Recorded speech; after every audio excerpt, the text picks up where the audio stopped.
Pix e não sei o quê. Os filhos passando, tem mansões e férias em resorts, e vai toda hora aos Estados Unidos, e riqueza, não sei o quê. E o pessoal em volta meio que sendo preso, né? Sendo preso. Mas eles estavam de boa. E aí os generais estavam de boa também. Aí o Bolsonaro, ele cresceu o olhinho dele, porque ele viu o Trump ganhar. Ele falou, opa, eu quero pra mim também. Será que dá de novo? Aí ele falou, agora eu quero... Aí ele falou assim, nada de Tarcísio presidente. Eu vou ser o presidente, e uma vaga no Senado é minha, e a outra vaga do Senado é do Tarcísio. Mas uma vaga é minha. Aí você tem Kassab e Temer, que estão mandando na política, não deve ter gostado. Não deve ter gostado. E aí quando você vê na sequência, começa ali uma movimentação, e, pô, vão para cima. Já tinha acabado o assunto da prisão do Braga Neto, de golpe, já tinha rodado 2 anos atrás. Foi requentado pelos jornais. E aí, de repente, com coisas que a gente já tinha visto, não teve nada de novidade. Nada de novidade. Eles vão lá e prendem o Braga Neto. E tá preso até hoje, hein? Cadê o Braga Neto? Por que o Braga Neto não foi solto? E o Bolsonaro, aí o Bolsonaro fica quietinho de novo. Você reparou isso? O Bolsonaro põe a cabecinha pra fora, vem alguém, vai ser preso, põe a cabecinha pra dentro de nós. Ficou quieto de novo, apoiou o Alcolumbre, apoiou o Mota. Entendeu? Então, pra mim, eu não tô lá dentro pra ouvir. Mas eu tava lá dentro, eu almoçava com o Bolsonaro e os generais, e isso quando eu já tava indo embora. O Centrão entrou no governo, nós saímos. Foi no meio de 2020. Pouco antes de eu ir embora, eu ainda almoçava com eles, mas eu ficava quieto, cara, porque eu não via mais futuro ali. Mas eu falava, de repente eles acordam do que está acontecendo, mas eu vi os generais do Bolsonaro falando assim, o Lula é o melhor adversário que a gente pode ter. Porque as pessoas não vão ter escolha, ou vota em mim, ou vota no Lula. O Bolsonaro deu essa opção? Falou verbalmente. O Bolsonaro tem um vídeo dele falando, e se for para votar para absolver o Lula no processo, que vote. Ou ele é culpado disso tudo que estão falando? Tem um vídeo dele. E me parece que o Lula pensa igual também, né? O Lula tem um vídeo dele falando a mesma coisa do Bolsonaro. O Eric tem esse vídeo, se quiser, ele passa aqui.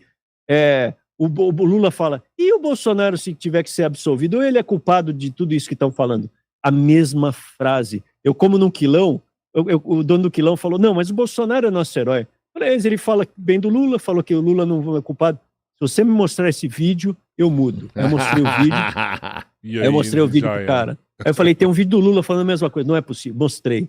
Aí ele falou, pô, mas esse cara que falou isso, ele, se mostrar isso na internet, vai ser perseguido. Aí eu falei assim, olha quem mostrou. Aí eu mostrei, era o meu Twitter. Aí ele falou, Weintraub? Ah, não, esse Weintraub é um cara de um quilão simples aí.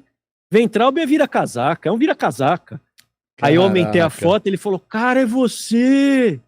A imagem que ele tinha, que foi feita nele de zap, é um cara de zap, ele nem tem mídia, é um cara simples. A imagem que chegou nele é que os Weintraub são vira-casaca, são traidores. Você chegou a receber alguma ameaça direta, Arthur? De quem? Do Bolsonaro? Não, de bolsonarista, assim, de estar... Pô, cheguei, cara, tem ameaça de morte. De estar andando na rua e presencialmente, face a face a alguém. Na rua teve, cara, na rua nunca chegou ninguém de frente, por isso que ainda bem, né? Ainda bem. Não, assim, de bolsonarista você tá a querendo internet saber dá muita hoje, margem né, pra covardia. Mas já chegaram na internet falando, vamos te matar, você tem que ir pro paredão, você devia estar morto, você vai morrer. Pô, de monte, cara. E não foi, assim, tinha petista antes, mas recentemente era bolsonarista. Assim, a gente muito mais bolsonarista te ataca do que petista, né? Sim, porque o petista, ele atacou a gente muito. Então, como eles viram que os bolsonaristas estavam já nos atacando, quando teve a campanha de 2022, você pode ver que os programas bolsonaristas eram para atacar os irmãos, porque eles detectaram o sistema, principalmente o Centrão, que a gente era uma ameaça. O meu irmão estava em primeiro para governador. Ele ia ganhar essa eleição. Ele estava em primeiro, pesquisa do El País e do... Qual que era a outra revista, Eric? Do El País e do BBC. 2 revistas de esquerda. Falando que o meu irmão estava empatado com o Haddad. Pô, empatado é o seguinte, o paulista não vota no PT para governador. Então meu irmão ia pro segundo turno e ia ganhar. Ganhei. Aí o sistema olhou, falou, o Kassab falou, não, Bolsonaro, bota aí um cara, bota o Tarcisão. Bolsonaro botava o Tarcísio na garupa, e aí começava os programas da Jovem Pan, de Constantino, de tudo que era de programa bolsonarista, falando os irmãos são traíra, não sei o quê. E todo mundo em volta do Bolsonaro, perfis do Dom, perfis bolsonaristas falando, são traíras, não sei o quê, e vai o dia inteiro batendo na gente. Eles atiraram muito mais na gente do que no PT. Mas chegou a ter essa conversa com o Bolsonaro, tipo, Abraham, você vai ser governador do estado de São Paulo, eu vou te apoiar, né? Igual ele falou, Damares, você vai ser senadora. Chegou a ter essas conversas, assim, internamente? Jamais. Quando a gente sai do Brasil, a gente não sai brigado com ele. Mas quando levantaram o meu irmão na saída da Polícia Federal, o Bolsonaro, ele viu levantando o meu irmão e não gostou. Aí quando a gente chega no gabinete dele, ele fala assim, mas quantas pessoas tinham? Não tinha muita não, tal. Deu pra ver que ele não gostou, porque é dele, entendeu? É dele. Ciúminho, ele não admite, não admite o filho dele, cara. E aí o meu irmão vai para os Estados Unidos, e eu vou para os Estados Unidos, e o Bolsonaro não detectou em mim uma ameaça política. Então ele conversava comigo ele conversava. E aí ele liga para mim, houve uma ligação no fim de 2020, quando meu irmão, assim, a gente estava na véspera de Natal, houve uma mensagem, não diretamente do Bolsonaro, mas de alguém de Brasília, importante, falando assim, olha, ele falou que vai demitir você. Pro meu irmão. Uhum. A gente tem isso guardado. Na véspera de Natal, meu irmão, ele tinha ido para os Estados Unidos para proteger a família dele. Ele estava indo asilado, os filhos ameaçados. Falei para você da filhinha que recebeu ameaça, foto pornô. A filha de 8 anos. Então, os filhos, eles estavam protegidos nos Estados Unidos. Só que o meu irmão, se ele perdesse o emprego, ele perderia o status dele para ficar nos Estados Unidos e teria que voltar para o Brasil. E aí os filhos já estavam na escola, foi traumático, cara, véspera de Natal. Meu irmão não sabia que... Meu irmão tinha mandato, diferente de mim, o meu irmão tinha um mandato. Então ele não podia ser... Ele foi como ministro para os Estados Unidos ainda, né? Não, ele foi como diretor do Banco Mundial. Ah, tá, desculpa. Ele foi como diretor do Banco Mundial. Ele saiu como ministro, ele veio com o visto de diretor do Banco Mundial. Sim. Por isso que ele entrou. Esse foi eu não tinha mandato. Agora, ele tinha. Quando começa a vir ordens do Brasil para demitir, ele teve vários países que falaram, não, teve a ordem para demitir. Houve uma demissão, só que como havia países lá defendendo o meu irmão, ele conseguiria permanecer por mais tempo. Talvez até o final do mandato, mas quando ele olhou, falou, não, eu não quero representar mais o Brasil, cara, não dá, com o Bolsonaro não dá. E aí o Bolsonaro, chega uma mensagem de novo, na véspera de Ano Novo, de 2020 para 2021, falando assim, vai ser demitido. Pô, cara, estragou o Ano Novo e o Natal. Estragou o Ano Novo e o Natal. Aí o meu irmão foi atrás de advogado e conseguiu o visto, ele conseguiu o green card, porque aí não tinha mais como mandar ele embora dos Estados Unidos. E os filhos permaneceriam na escola. Mas foi um estresse, porque ele ia deixar isso para fazer isso depois, entendeu? Ele ia deixar para fazer isso depois. Aí passa 2021 e o nome do meu irmão começa organicamente na internet, pô, governador, até o Kim Paim, o Eduardo Bananinha, todo mundo falando, pô, o Weintraub tem que ser governador. E aí o nome dele começa a pegar embalo, de repente Bolsonaro me liga pessoalmente. Vocês não vão apoiar, primeiro ele falou assim, vocês não vão apoiar o Moro, não. Não vamos apoiar o Moro. Eu não minto. A gente não apoiou o Moro, a gente conhecia quem era o Moro. Então, mas vocês não... O teu irmão não pode ficar falando aí que vai ser governador. Aí eu falei assim, ele não tá falando que vai ser governador. Isso tá parecendo orgânico, ele nem fala nada, porque ele tava na diretoria do Banco Mundial. E aí o Bolsonaro fala assim, não pode fazer isso não, cara. Vocês não vão vir pro Brasil não, né? Aí eu falei, presidente, você não quer falar com ele, em vez de ficar falando comigo? Aí ele falou, não quero falar com ele, quero falar com você. Aí tá bom, a gente tem o direito a ir pro Brasil, né? Como que eu não posso voltar pro meu país? Aí ele me liga de novo, em 2021, por volta de novembro. eu vi aí que vocês estão querendo vir pro Brasil, se vier, vai perder o emprego, hein? Vai perder emprego, teu irmão pode ser preso, hein? Falou assim, teu irmão pode ser preso. Qual é? A gente não pode voltar pro nosso país? E outra, perder o emprego? Nunca foi por dinheiro, o senhor sabe bem disso. Se fosse pelo dinheiro, a gente tinha pedido um monte de conselhos aí. Que, aliás, o senhor tinha falado que ia acabar com os conselhos. Conselho de estatal, um monte de cara do governo do Bolsonaro ganhava aí 54 mil por mês, 28 mil por mês, para fazer uma reunião por mês de conselho. Uma reunião por mês. O que vocês acham disso, irmãos? Fazer uma reunião e ganhar 28 mil reais numa estatal. Eu vou te falar. Se lasca é o povo, né? Não, ele falou que ia acabar com esses conselhos. Salomão que dá o conselho? É o... Quando a gente falou, eu falei para ele na presidência, eu falei, olha, o pessoal tá pegando conselho. Ele falou, é imoral, mas não é ilegal. Mudou, cara, mudou. Isso aí. Então, você lembra disso, né? Uhum.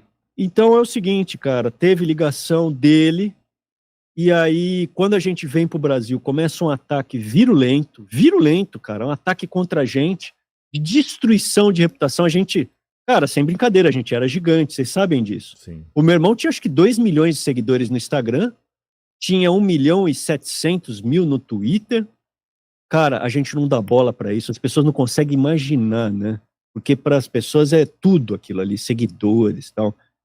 E aí o meu irmão, cara, sem brincadeira, ele tinha 2 milhões no Instagram, ele tem 500 mil hoje, ele nem dá bola. Tá tudo certo. Nem dá bola, porque isso aí vem, vai, mas a destruição aconteceu muito intensa.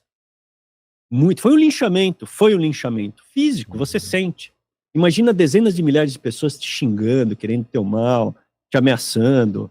Vai que tem um esquizofrênico, é igual você falou pra alguém na rua que vem, a gente se cuida, né, cara? Não é que a gente se cuida. Claro. Então, não aconteceu, mas poderia ter acontecido um cara vir matar. E aí, a gente, hoje, recentemente, a gente postou uns negócios em um dia. Mesmo tendo aí que perdemos 5 mil seguidores cada um no Instagram. 5 mil. Você faz uma postagem lá falando do Bolsonaro, mostrando um vídeo dele, falando, ele não é Deus. É sim. O pessoal sai, porque então, esse cara não é meu seguidor, entendeu? Tá fazendo uma limpeza no perfil. Você contabiliza um cara desse. Esse cara não tá com você. Mas até desculpa, sim, eu acho que, Arthur, em algum momento, o discurso vai ter que mudar, sabe? A gente ainda tá com um discurso de afastar as pessoas, né? De polarizar as pessoas. Sim. De colocar na torcida, ou você é isso, ou você é aquilo, ou você é direita, ou você é esquerda, o bolsoleprista, né? Todos esses termos, a gente vai ter que acabar com isso em algum momento, sabe? A gente tem que começar a trazer esse cara pra perto da gente. Eu te entendo, tratar esse cara melhor. Te entendo. Você já me falou isso conversar com antes. esse cara. Né? Você já me falou isso de uma vez. A gente, nesse momento, cara, na verdade, você precisa juntar uma minoria brasileira que seja honesta. Eu acho que o Brasil tem 20% de pessoas honestas. Tem 20% de pessoas honestas. Aí você tem 20% de rato e você tem esse meio que vai... Se ele vê um caminhão sendo tombado por esses 20% de rato, então vai lá o cara e tomba um caminhão. Aí ele vê que estão saqueando, ele vai lá e saqueia. Então esse cara, se ele vê que ninguém saqueia, ele não saqueia. Isso. Então tem uma meiuca do brasileiro que ele faz... Se ele vê que estão fazendo bem, ele faz o bem. Se ele vê que está fazendo mal, ele faz o mal. Nesse momento, é o momento de você juntar com os guerreiros, com as pessoas honestas, com a minoria honesta. Teve um cara que mandou uma mensagem pra gente, é emocionante, cara. Ele mandou um áudio no grupo de Zap do Farol. Ele falou assim, irmãos, eu sou esse cara que vocês estão falando. Eu não quero roubar de ninguém. Quando me dão um troco errado, eu devolvo o dinheiro. Quando me dão a mais, eu devolvo. Só que o brasileiro chama esse cara de otário, né? E vocês são os únicos que falam, não, você não é um otário, você é o correto. Estados Unidos dá certo porque esse é o correto. É esse o americano cara que a gente comum, precisa, né? Esse cara a gente precisa dele. Então, esse cara agora, não adianta você virar pro cara que nesse momento está falando que Bolsonaro é Deus e tentar colocar razão nele. Ele não vai aceitar a razão. Ele é um idólatra. Em quem você tem que conversar agora? É com o cara que é honesto e tem Deus no coração dele. E aí você traz, ele falou, irmão, eu amo vocês, ele falou. Não falou no sentido frescura, ele falou no sentido bíblico. Cara, eu amo vocês, cara, porque o que vocês estão fazendo é heróico, cara. Então isso dá força pra gente. Isso dá força. Nesse momento, você tem que aglutinar quem? Os guerreiros, como foi feito na reconquista da Espanha. Quando o Cid Campeador começou a reconquistar a Espanha, ele não se juntou com a galera. Primeiro ele se juntou com guerreiros. No começo foram 80, depois foi aumentando, chegou a 5.000. A gente lá na frente, quando tiver essa minoria, ela vai acarretar um sinal para as pessoas. Ó, existe um movimento. E se você tiver 20% de brasileiro honesto, são 40 milhões de pessoas, pô, quase a população da Argentina. É muita gente, dá para fazer o movimento. Quando você tiver essas pessoas, aí você pode popularizar mais o discurso. Eu entendo o que você está falando. Aí você vai falar mais popular. Nesse momento, a gente tem que falar para guerreiro, quando a gente fala, é uma guerra santa para mim, sem violência, mas é uma guerra santa, porque é uma reconquista, é um ato civilizatório para o brasileiro. Porque hoje o Brasil é narco-estado, é prostituição, é crime, é bonito ser criminoso, nenhum criminoso é punido, tá todo mundo solto. Tá errado, cara. Vale a pena ser vagabundo, né? Ou melhor é ser vagabundo, o sonho da pessoa é ser criminoso. Eu acho que o sonho do jovem hoje é ser narco. Ele não quer mais ser jogador de futebol, ele quer ser narco. O sonho tem que ser, quando a gente chegar lá, vai ter que ser, o que você quer ser quando crescer? Caçador de recompensa, eu quero ser. Eu quero ser um bounty hunter. Boa. Ô, Arthur,